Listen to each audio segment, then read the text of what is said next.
Welcome बच्चों, how are you. It's me Deepak Kumar और आज मैं लेकर आया हूँ आपके लिए क्लास 10 केमिस्ट्री का chapter number 2, acids bases and salt. Topic जो हम लोग देखेंगे इस वीडियो में वो होगा बेसिस, और ये पार्ट 2 का वीडियो है। पार्ट 1 की वीडियो में हम लोग एसिड्स के बारे में बात कर चुके हैं। ठीक है, तो जो भी बच्चे मेरे इस चैनल पे न्यू हैं, सबसे पहले क्या करेंगे, इस चैनल को सब्सक्राइब कर देंगे ताकि आपको नेक्स्ट वीडियो जो आएगा उसका अपडेट आपको मिलता रहेगा। तो चलिए स्टार्ट करते हैं हम लोग वीडियो को। बेसिस है ना, व्हाट इज बेस, बेस क्या होता है। तो बेसिस का हम लोग जनरल कंसेप्ट क्या बोलते हैं कि bases are bitter in taste, है ना। बीटर इन टेस्ट जो होगा उसको बेस बोलेंगे। हैव सॉपी टच होगा उसमें, और ये रेड लिटमस को क्या करता है, ब्लू बनाता है। और इसका जो आर्हेनियस कंसेप्ट है, हम लोग डिफरेंट कंसेप्ट देखेंगे इसके बाद, कि हाइड्रोक्साइड आयन जो एक्वस सॉल्यूशन में देता है उसको भी हम लोग बेस बोलते हैं। तो बेसिस क्या होते हैं, bases are bitter in taste, have soapy touch, turns red litmus blue and gives hydroxide ion in aqueous solution. Example यहाँ पे सोडियम हाइड्रोक्साइड, जिसको कास्टिक सोडा के भी बोलते हैं हम लोग, कैल्शियम हाइड्रोक्साइड है ना, जिसको सिलेक्ट लाइम भी बोलते हैं हम लोग, या लाइम वाटर भी बोलते हैं इसको। पोटेशियम हाइड्रोक्साइड, कास्टिक पोटास, जिसको KOH बोलते हैं। ठीक है, तो ये जनरल कंसेप्ट ऑफ बेसिस है। आपको समझ में आ गया होगा कि उस तरह के सब्सटेंस जो बीटर्स होंगे, सॉपी टच होंगे, रेड लिटमस को ब्लू कर दें, और जो हाइड्रोक्साइड आयन देंगे एक्वस सॉल्यूशन में, उसको क्या बोलेंगे हम लोग, बेसिस बोलते हैं। जितने भी कंपाउंड होंगे हाइड्रोक्साइड के साथ, जनरली वो बेसिस की तरह बिहेव करते हैं। ठीक है, इससे रिलेटेड डिफरेंट थ्योरीज होता है जो हम लोग पढ़ते हैं बेसिस के बारे में। वो क्या क्या डिफरेंट थ्योरी होता है, जैसे कि एसिड्स में हम लोग पढ़े थे आर्हेनियस का, है ना, ब्रॉन्स्टेड लोरी का। इसी तरह से बेस में भी ये सब सारा थ्योरीज बोलेंगे हम लोग। आर्हेनियस कंसेप्ट बेस किसको बोलते हैं हम लोग, तो जो हाइड्रोक्साइड आयंस होगा, हाइड्रोक्साइड आयंस गिवर होगा एक्वस सॉल्यूशन में, उसको हम लोग आर्हेनियस बेस बोलेंगे। ब्रॉन्स्टेड लोरी बेसिस किसको बोलेंगे, तो जो प्रोटोन एक्सेप्टर होता है, प्रोटोन्स किसको बोलते हैं, तो प्रोटियम वर्ड से बना होता है। H+ आयंस को हम लोग प्रोटियम्स, मतलब उसी से रिलेटेड प्रोटॉन्स आया है। सबसे लाइटेस्ट एलिमेंट उसी के बेस पे प्रोटियम नाम दिया गया था, और उसी पे हम लोग प्रोटॉन्स बोलते हैं। H+ आयंस को प्रोटॉन्स बोलते हैं, आपको याद रखना है। लेविस बेस किसको बोलेंगे, तो जो इलेक्ट्रॉन पेयर डोनर स्पीसीज होते हैं उसको लेविस बेस बोलते हैं। तो ये 3 कंसेप्ट है, हम लोग को केवल यहाँ पे आर्हेनियस कंसेप्ट याद रखना है। इसके बाद बात कर लेते हम लोग प्रॉपर्टीज ऑफ बेसिस, है ना। बेसिस के क्या क्या प्रॉपर्टीज होते हैं। तो जैसा कि डिफिनेशन में हमने देखा है ना, डिफिनेशन में हमने क्या देखा कि जो सावर टेस्ट के होंगे, बीटर टेस्ट के होंगे, सॉपी टच होगा, और जो टर्न्स रेड लिटमस ब्लू, मतलब रेड लिटमस को ब्लू में चेंज कर सकता है। आप देख सकते हैं इमेज में, रेड लिटमस ब्लू हो गया। Conduct electricity in solution, solution पे जाने पे वो इलेक्ट्रिसिटी कंडक्ट कर सकता है, क्योंकि सॉल्यूशन पे जाने पे वो आयंस में कन्वर्टेड हो जाता है। ठीक ना, NaOH को अगर हम लोग पानी में डालेंगे तो Na+ और OH- आयंस हमको प्रोवाइड करेगा। तो कंडक्टिविटी बोला जाता है, दो तरह का होता है, एक आयनिक कंडक्टिविटी या आयनिक कंडक्टर बोलेंगे, और दूसरा होता है मेटलिक कंडक्टर्स। ठीक है, तो आयनिक कंडक्टर्स ये होते हैं, आयंस का फॉर्मेशन करते हैं एक्वस सॉल्यूशन में, इसलिए इसको आयनिक कंडक्टर्स बोलेंगे हम लोग। फिर लास्ट जो पॉइंट लिखा है, release hydroxide ion in aqueous solution, है ना। जैसे मैंने भी बताया कि सोडियम हाइड्रोक्साइड को अगर वाटर में डिजोल्व करेंगे, यहाँ आप इमेज में देख सकते हैं NaOH को एक्वस सॉल्यूशन लिया गया तो Na+ और OH- प्रोवाइड किया है। तो उस तरह के जितने भी स्पीसीज होंगे जिसमें हाइड्रोक्साइड आयन फॉर्मेशन होता है, उसको हम लोग बेसिस बोलते हैं। ये प्रॉपर्टीज होता है। इसके बाद बात करेंगे टाइप्स ऑफ बेसिस, है ना। बेसिस कितने तरह के हो सकते हैं। तो बेसिस हम लोग बोलते हैं, basis can be divided into 2 types, water soluble and water insoluble. मतलब कुछ ऐसे होंगे जो वाटर में सॉल्युबल हो जाएंगे, मतलब वाटर में घुल जाएंगे, और कुछ बेसिस ऐसे भी होते हैं जो वाटर में इनसॉल्युबल होते हैं। ठीक है, तो जितने भी हाइड्रोक्साइड अल्कली या अल्कलाइन अर्थ मेटल्स को होते हैं, है ना। अल्कली मेटल किसको बोलते हैं, तो हम लोग बोलते हैं ग्रुप 1, है ना। लिथियम, सोडियम, पोटासियम, ये सब जितने एलिमेंट हैं ये सब ग्रुप 1 के हैं। इसके अलावा beryllium, magnesium, aluminium, beryllium, calcium, magnesium, ये सब जितने एलिमेंट हैं वो अल्कलाइन अर्थ मेटल्स होते हैं। ये सॉल्युबल होते हैं वाटर में, ठीक ना, इसलिए इनको हम लोग अल्कली भी बोलते हैं। वाटर सॉल्युबल स्पीसीज को हम लोग, वाटर सॉल्युबल सब्सटेंस को हम लोग क्या बोलते हैं, तो वाटर सॉल्युबल सब्सटेंस को हम लोग बोलते हैं अल्कलीज, याद रखना है। जैसे यहाँ पे नीचे एग्जाम्पल्स दिया हुआ है कि सोडियम का जो हाइड्रोक्साइड बना, तो सोडियम अल्कली मेटल्स है। मैग्नीशियम अल्कलाइन अर्थ मेटल्स है, तो उसका भी हाइड्रोक्साइड बेसिस हो जाएगा। कैल्शियम हाइड्रोक्साइड, वो भी अल्कलाइन अर्थ मेटल्स है, ग्रुप 2 का एलिमेंट है। ये सब ग्रुप 1, ग्रुप 2 हम लोग केमिस्ट्री के ही लास्ट चैप्टर में पढ़ेंगे, चैप्टर नंबर 5 में, है ना। तो इस तरह इसके बेसिस हो सकते हैं वाटर सॉल्युबल और वाटर इनसॉल्युबल। नेक्स्ट हम लोग बात कर लेते हैं केमिकल प्रॉपर्टीज ऑफ बेसिस, है ना। बेसिस के कितने मतलब किस तरह के केमिकल रिएक्शंस होते हैं बेसिस के साथ। सबसे पहला बात कर लेते हैं हम लोग reactions of base with metal. Metal के साथ अगर कोई बेस रिएक्ट करता है तो क्या बनाता है।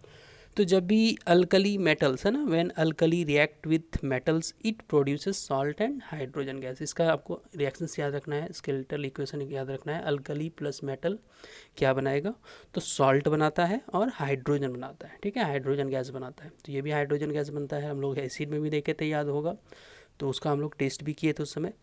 एग्जाम्पल यहाँ पे दिए हुए हैं, sodium hydroxide gives hydrogen gas and sodium zincates when react with zinc metal.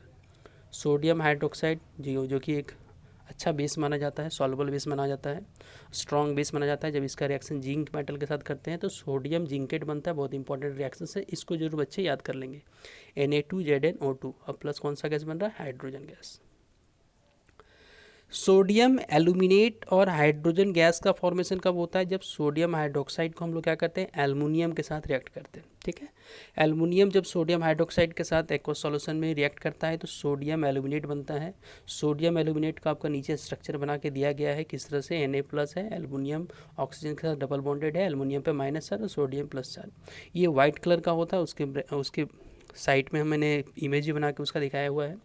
और इससे भी कौन सा गैस रिलीज हो रहा है, तो इससे भी हाइड्रोजन गैस बन रहा है। तो आपको क्लियर हो जाना चाहिए कि जब भी बेस का अगर कोई मेटल के साथ रिएक्शन होता है तो क्या बनता है, सॉल्ट बनता है। और कौन सा गैस रिलीज होता है, तो हाइड्रोजन गैस रिलीज होता है, ठीक है।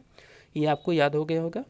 जब भी कोई बेस जब मेटल के साथ रिएक्ट करेगा, जनरली कौन सा मेटल, तो अल्कली और अल्कलाइन अर्थ मेटल के साथ ये क्विक रिएक्शन करते हैं क्योंकि वो बहुत ज़्यादा रिएक्टिव होते हैं और सॉल्ट और हाइड्रोजन गैस का फॉर्मेशन करते हैं। एग्जाम्पल नंबर 2 देख लेते हैं हम लोग, reactions of base with oxides of non metals, है ना। नॉन मेटलिक ऑक्साइड जो होते हैं वो हमेशा याद रखना है कि एसिडिक नेचर के होते हैं। जैसे कि कार्बन अगर ऑक्सीजन के साथ कंबाइन करके कार्बन डाइऑक्साइड बना और उसको अगर वाटर में डिजोल्व करते हैं तो that will be converted into carbonic acid, है ना। CO2 + H2O बन जाएगा H2CO3।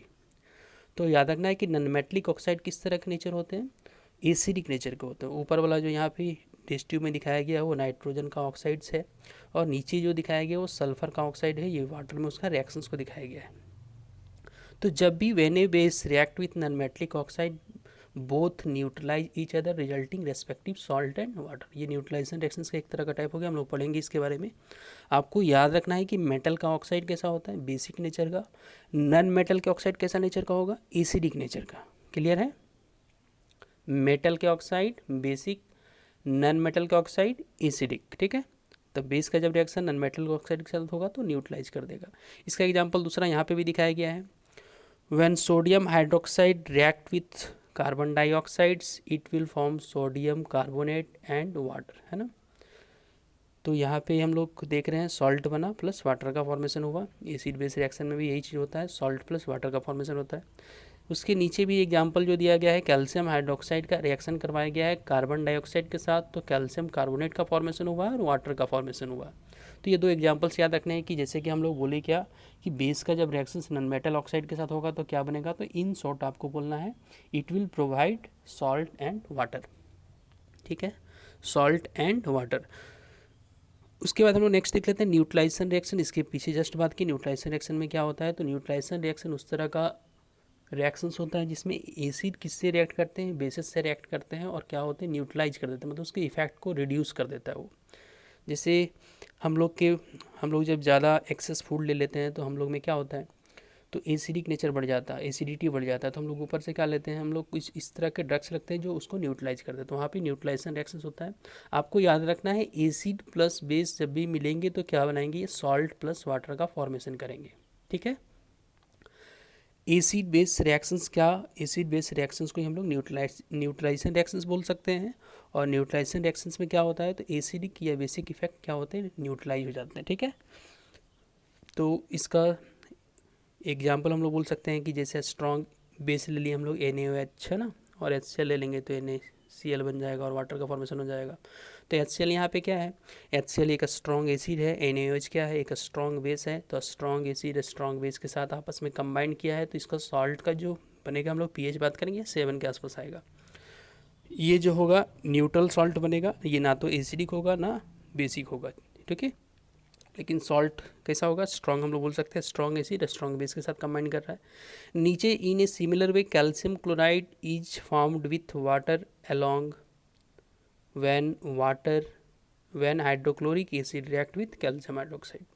तो कैल्शियम हाइड्रोक्साइड का रिएक्शन जब हम लोग क्या बोलते हैं, हाइड्रोक्लोरिक एसिड, तो कैल्शियम हाइड्रोक्साइड आयंस प्रोवाइड करेगा, तो बेस हो गया HCl, हाइड्रोक्लोरिक एसिड है, एसिड प्लस बेस आपस में कंबाइन कर रहे हैं, क्या बना रहे हैं, कैल्शियम क्लोराइड। फार्मूला क्या होता है, CaCl2 प्लस वाटर। तो ये भी किस तरह का रिएक्शन है, न्यूट्रलाइजेशन रिएक्शंस का एग्जांपल है। न्यूट्रलाइजेशन रिएक्शंस बहुत बार एग्जाम में आता है, तो आपको जरूर इसको याद करके जाना है, ठीक है। Next 4 number, reactions of acid with metal oxide. अगर कोई भी एसिड का रिएक्शन हम लोग मेटल ऑक्साइड के साथ बताएंगे करेंगे, ठीक ना। मेटल का ऑक्साइड हमेशा याद रखना है कि metal oxide having basic nature, ठीक है।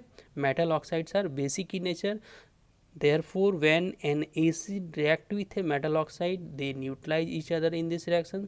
और सिमिलर इसी तरह से रिएक्शन हो जाएगा, acid plus metal oxide salt plus water का फॉर्मेशन करेगा, तो ये भी एक तरह का न्यूट्रलाइजेशन रिएक्शन होगा। Non metallic oxide acidic nature, metallic oxide basic nature. इसका एग्जांपल यहाँ पे दिया गया है, जैसे कि हाइड्रोक्लोरिक एसिड रिएक्ट कर रहा है कैल्शियम ऑक्साइड के साथ। कैल्शियम ऑक्साइड बताया गया था कैसा होता है, मेटल का ऑक्साइड है, मेटल का oxide basic nature. Hydrochloric acid क्या है, एसिड। तो एसिड प्लस बेस क्या फॉर्मेशन करेगा, तो इंटरचेंजिंग ऑफ आयंस, ये डबल डिस्प्लेसमेंट रिएक्शंस में भी हम लोग जानते हैं, है ना। ऑक्साइड चला जाएगा हाइड्रोजन के पास, क्लोराइड आ जाएगा कैल्शियम के पास, कैल्शियम क्लोराइड प्लस वाटर। उसी तरह से सल्फ्यूरिक एसिड का जिंक ऑक्साइड के साथ जिंक क्लोराइड प्लस वाटर। तो इस तरह का रिएक्शंस आपको याद कर लेने हैं। कॉमन इन ऑल बेसिस, जितने भी बेसिस होते हैं उनमें क्या चीज़ कॉमन होता है ना, कि सारे बेसिस में क्या कॉमन होता है। तो याद रखना है कि a base dissociate hydroxide ion in water, है ना। जितने भी बेसिस आपको मिलेंगे ऑलमोस्ट सारे के सारे बेसिस में क्या होता है, तो hydroxide ion OH minus ion, ये चीज़ क्या होता है, सारे में कॉमन होता है, ठीक है। जितने भी बेसिस होते हैं सारे में कॉमन्स क्या होते हैं, तो हाइड्रोक्साइड आयन। ये आपका आरएनएस कंसेप्ट से पता चल रहा है हम लोग को, चूँकि क्लास 10 में आरएनएस कंसेप्ट ही पढ़ना है। उसी तरह से कॉमन इन ऑल एसिड्स क्या बोलेंगे हम लोग, तो सारे में हाइड्रोजन आयंस कॉमन होता है, ठीक है। तो यहाँ एग्जांपल दिखाया गया है, सोडियम हाइड्रोक्साइड को डिकम्पोज किया गया है, सोडियम आयंस हाइड्रोक्साइड आयन बना है। उसी तरह से in similar way potassium hydroxide, जिसको हम लोग क्या बोलते हैं, कास्टिक पोटास बोलते हैं, ठीक है। कास्टिक पोटास को हम लोग क्या किए, डिसोसिएट किए हैं, then it will provide us potassium ion and hydroxide ion, ठीक है। तो all the bases containing hydroxide ion they will produce hydroxide ion in aqueous solution, that is the common part, है ना। इन ऑल बेसिस, तो common आपको समझ में आ गया होगा कि सारे बेसिस में कॉमन क्या होता है, तो सारे बेसिस में हाइड्रोक्साइड आयंस प्रोवाइड करने की टेंडेंसी होती है, किसमें, एक्वस सॉल्यूशन में, ये याद रखना है, ठीक है। Dilutions of acids and bases, जब कोई भी एसिड और बेसिस का हम लोग डाइल्यूशंस करते हैं, ठीक है। डाइल्यूशन करने का मतलब मिक्सिंग ऑफ या addition of water to the solution. तो कभी भी हम लोग एसिड्स का जब डाइल्यूशन कर रहे होंगे, है ना, तो याद रखना है कि हम लोग को एसिड के बोतल में वाटर को ऐड नहीं करना है, नेवर इसको करना है, ठीक है ना। हम लोग क्या करना है कि वाटर ले लेना है 100 ml 200 ml वाटेवर, है ना, जितना रिक्वायर्ड होगा, और उसमें ड्रॉप वाइज हम लोग क्या करेंगे, सल्फ्यूरिक एसिड को ऐड करेंगे। क्योंकि जब भी हम लोग ये रिएक्शंस होता है, हम लोग जब ड्रॉप वाइज डालते हैं, तो यहाँ देख रहे हैं जैसे कि वेपर्स का फॉर्मेशन हो रहा है, मतलब वो क्या, वो हीट रिलीज कर रहा है। तो ये इमेज से आपको समझ में आ रहा होगा कि यहाँ पे हीट रिलीज हो रहा है, मतलब this such type of reactions is known as exothermic reactions, मतलब यहाँ पे हीट प्रोड्यूस हो रहा है। तो यहाँ पे आप सोचिए कि अगर हम लोग क्या कर रहे हैं, 200 या 300 ml वाटर में अगर 2 ड्रॉप डाल रहे हैं, तो इतना वो हीट प्रोड्यूस कर रहा है। अगर एसिड के बोतल में अगर हम लोग वाटर को ऐड करेंगे, तो दैट विल बी एक्सप्लोजिव, है ना, और वहाँ पे क्या हो सकता है, हम लोग को वो हार्म ही पहुँचा सकता है, वो कंटेनर हो सकता है वो एक्सप्लोज होकर टूट जाए, फट जाए, है ना, और वो एसिड हम लोग के बॉडी में लग जाए, तो वो क्या होगा, बहुत हार्मफुल होगा। इसीलिए जब भी वर्क करना है, डाइल्यूशन करना है, तो क्या करना है, तो वाटर में एसिड को डालना है। तो वही चीज़ लिखा हुआ है, by mixing of acid to water the concentration of hydrogen ion per unit volume decreases. Dilution करने से क्या होता है कि हाइड्रोजन आयंस का कंसंट्रेशन घट जाता है, ठीक ना। चूँकि वाटर में एक चीज़ क्या होता है, वाटर में हाइड्रोजन आयन और हाइड्रोक्साइड आयन दोनों होता है। जब हम लोग क्या करते हैं, कोई एसिड है, एसिड कंसनट्रेटेड है, मतलब वहाँ पे H+ आयन का कंसनट्रेशन ज़्यादा है। जब वाटर मिक्स करते हैं तो उसको रिड्यूस कर देता है, ठीक है, और जब रिड्यूस कर देगा तो डाइल्यूट हो जाता है। उसी तरह बेसिस में तो आपको याद रखना है कि डाइल्यूशन ऑफ एसिड और बेस जो होता है is exothermic, thus hence acid और base is always added to water and water is never added to acid और base. if water is added to a concentrated acid or base, a lot of heat, that is बोल रहे हैं कि वो exothermic reactions होता है, lot of heat is generated which may cause splashing out of acid or base and may cause severe damage as concentrated acid and base are highly corrosive in nature, है ना। corrosive nature का होता है, जैसे जब भी हम लोग क्या करेंगे, कोई भी रिएक्शंस को करवाएंगे या जब भी डाइल्यूशंस करवाएंगे तो डाइल्यूशन करने पे याद रखना है, चाहे वो एसिड हो या बेस हो, जब भी हम लोग डाइल्यूशन करेंगे बेस में हालांकि कुछ ये हार्मफुल जो होता है वो थोड़ा सा कम होता है, लेकिन एसिड्स में ये कभी मिस्टेक नहीं करना है, तो याद रखना है आपको। Strength of acid and bases, acid और बेसिस के क्या स्ट्रेंथ हो सकते हैं ना। स्ट्रेंथ करने का मतलब क्या है कि कंसंट्रेशन पे हम लोग बात करेंगे यहाँ पे कि acid in which complete dissociation of hydrogen ion take place are called strong acid, जो वहाँ पे बताया गया था, याद होगा आप लोग को, एसिड वाला वीडियो में बताया गया था, जिसमें कि अगर हम लोग क्या करें 1 मोल HCl लिए, अगर वो कम्प्लीटली डिसोसिएट करके 1 मोल हाइड्रोजन आयन या Cl- आयन देगा, उसका इमेज बना के दिखाया गया था, याद होगा आप लोग को। तो उसी तरह से स्ट्रॉन्ग एसिड, स्ट्रॉन्ग बेस इसको बोलते हैं हम लोग, तो बताया गया था जो कम्प्लीटली डिसोसिएट करेगा उसी तरह से। तो वह स्ट्रॉन्ग एसिड अगर कंप्लीट डिसोसिएट करने वाला बेस होगा तो वह स्ट्रॉन्ग बेस कहलाएगा, है ना। तो जितने भी ग्रुप 1 अल्कली और अल्कलाइन अर्थ मेटल होते हैं वो कंप्लीटली डिसोसिएट करते हैं, इसलिए स्ट्रॉन्ग बेस होते हैं। मिनरल एसिड भी कैसा होता है, तो याद रखना है मिनरल एसिड क्या होता है, सब स्ट्रॉन्ग होता है, ठीक है। So thanks for watching and subscribe the channel and have a good day, thank you.